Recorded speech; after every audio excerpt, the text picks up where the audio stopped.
Hey everyone, we're back here live at RSA conference in Moscone West. Kind of, this time of day, everyone's in sessions. The din dies down so you can hear me. Um, excuse me. I'm happy to introduce you to my next guest. If you follow TechStrong at all, he's been on a number of times and he's the CEO of Checkmarx. And if you, again, follow TechStrong, you know we have a very tight relationship with Checkmarx and we feature them a lot. But let me introduce you to Sandeep Johri. Yeah. Did I say Yeah, it right? yeah, Johri, yeah. Johri. Sandeep Johri.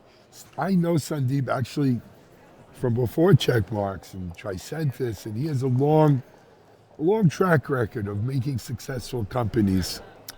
Sandeep, welcome to TechStrong TV. How are you? Thank you. I'm doing good. Thanks for having me. My pleasure We to were have you here here. a Always. year ago. We were here two years ago. Yes, we were in the same booth. Yeah. They give you the same booth every year. So Sandeep, it's been about 2 years now with Checkmarx. You've really, not that it needed a turnaround, don't get me wrong, but you've really left your mark imprint on Checkmarx. I see it in the personnel, I see it in the messaging, I see it in the product direction. I see it in its standing in the market, right? Checkmarx has kind of reclaimed its spot as a leader in the AppSec market, right? But you know how it is. If you're not moving forward, you're dying in this market, right? Yes. Yeah. So a lot of things going on. If you wouldn't mind, share with our audience a little bit of what you see as the big things going on with Checkmarx. So at Checkmarx, 2 years ago, we launched, or 4 years ago, we launched a product called Checkmarx One, Yes. which was our cloud-native platform, but was a comprehensive platform. And when we talked 2 years ago, we had just started mainstreaming our customers. Over the last 2 years, we've made incredible progress on Checkmarx One. It now is more than 50% of our installed base, and we are scanning over 450 billion lines of code every month. We have also, it is the most comprehensive platform for AppSec. It has SAST, obviously, SCA, but we have added malicious code, we have added secrets, containers, we have added DAS. So it's really the most comprehensive platform, which is why most of our customers are now moving. We are at more than 50%. By the end of this year, we should be at 70 to 75% of our customers having moved. We'll have some laggards, primarily government agencies and some very large enterprises. But the move to Checkmarx One has been quite incredible. It's one of the fastest moves to a cloud-native platform from an on-prem solution. And like I said, we are scanning literally more than 1 million projects a month, more than 450 billion almost lines a of half a code. trillion Yeah.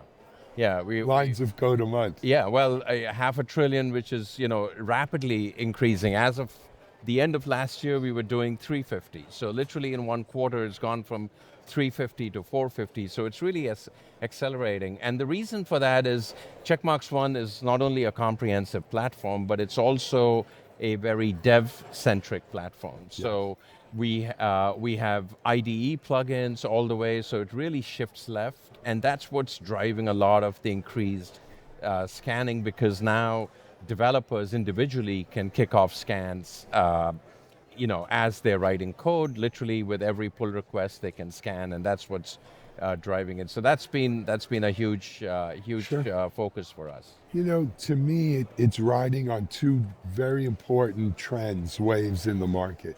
One is it's a platform. We were talking, we did TechStrong Gang this morning. I don't know if you saw Palo Alto acquired some Yes. AI company yesterday. And it's a move towards a platform. You've been in security a long time, as long as I have. You know this. In security, small companies make products. Medium companies buy the small companies, and those products become features. Yeah.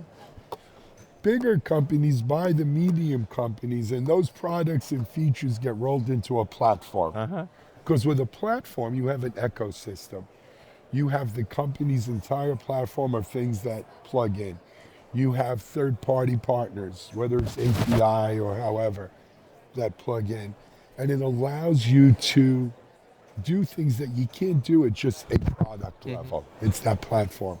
So I think it's really, especially when we talk about like the move to cloud native, moving from on-prem, application modernization, microservices, a product, a point product, it just doesn't cover it. You need that platform. Secondly, is the idea of who's the user of this platform.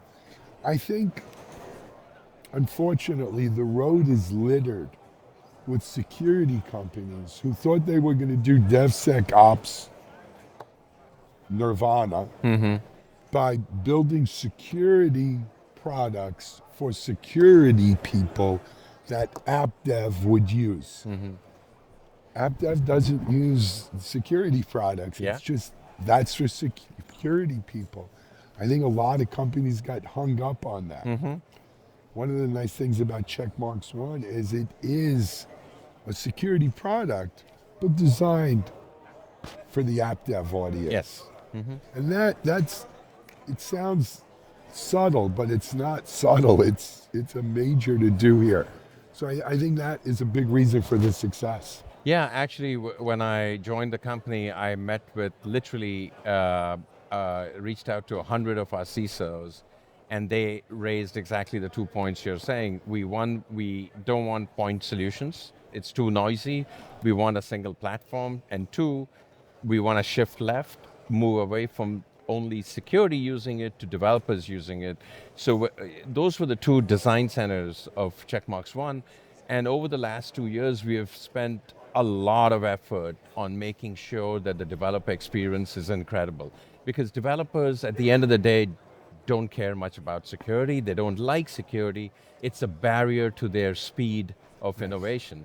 And therefore, our job as security vendors is to make sure that while we give them the efficacy of having good, deep security, we make it also easier. So we have spent a lot, and one of the things we've announced recently is we have an ASPM built into our platform.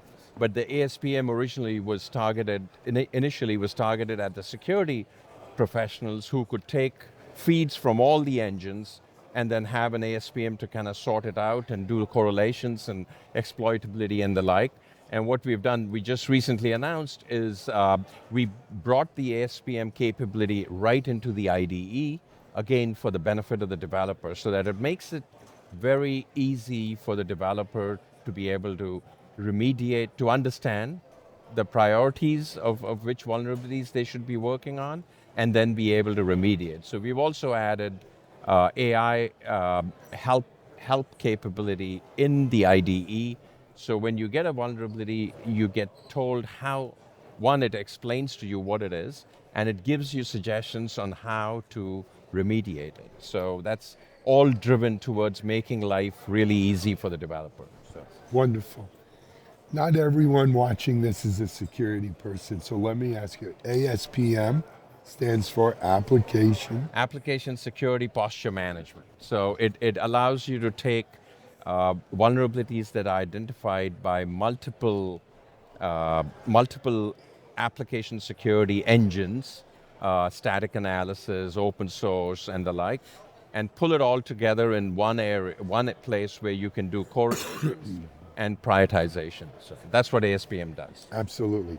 You know, you were describing the mission of trying to create an environment that allowed developers to go fast and secure and get code out.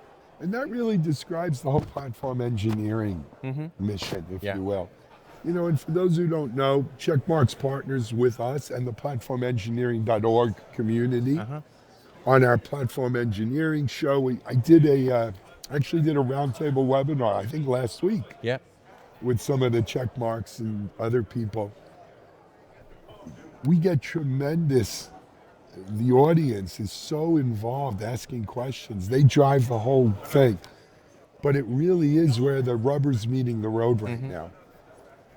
You mentioned AI as well, Sandeep. this whole show here, this year is AI. Uh-huh. And I get it. Everyone wants to have, it's, remember when the cloud came out? What's your cloud Yeah. story? Every VC asks Yeah. you, what's your cloud story? Today it's, what's your AI story? It's hard to stand out with 600 vendors on that floor, and they're all touting their AI. Talk to us about the Checkmarx AI strategy, if you Yeah. will. So our AI strategy is multifold. One, we are using AI and agentic products to redefine AppSec. The traditional way of doing AppSec was, like you said, the security people would look at the results, prioritize things, and then send it over to developers. Today, with agentic solutions, what we can do is take all those vulnerabilities, prioritize them, and allow developers with one click to be able to fix them. So our strategy is to have agents that are targeted at different personas. One agent targeted at the developer, another agent targeted at the AppSec administrator or the AppSec team that does the prioritization, sets the policies, sets policies across different projects and the like, and the third agent targeted at executives that want to look at application security from a risk perspective. And so we plan to have 3 such agents out in the market shortly. And so that's around what can we use AI to make AppSec a whole lot better, kind of redefine AppSec, if you may, on how it's used at an enterprise. And platform engineering becomes really important there because every enterprise that I'm talking to wants to move from DevOps to DevSecOps, and you can't do that No. without integrating this fully. So our agents will help further speed up the remediation of vulnerabilities, which is ultimately the goal of AppSec. The second part is a whole set of new vectors that get introduced because of AI, because of LLM. So we have our research team is doing a lot of work on what are the new threat vectors that come about because of AI, and this is things like prompt injection or hallucinations. How do we capture that? This is a lot of what Palo Alto bought in Protect AI. Right. We actually were partnering with them as well, but we Really? continue to have our own products on that. So it's both. It's twofold, if you may. So. Absolutely. $700 million, that acquisition, a lot of money. But Everyone needs the buzz. So. by a lot of buzz for 700 million. But anyway, let me ask you another question though. Again, you've been in security, you're a successful multi-time CEO. Do you worry about what are we going to do? Will we have too many agents? Everybody has 2 agents, 3 agents, another agent here, there an agent, here an agent, everywhere an agent. How many is too many?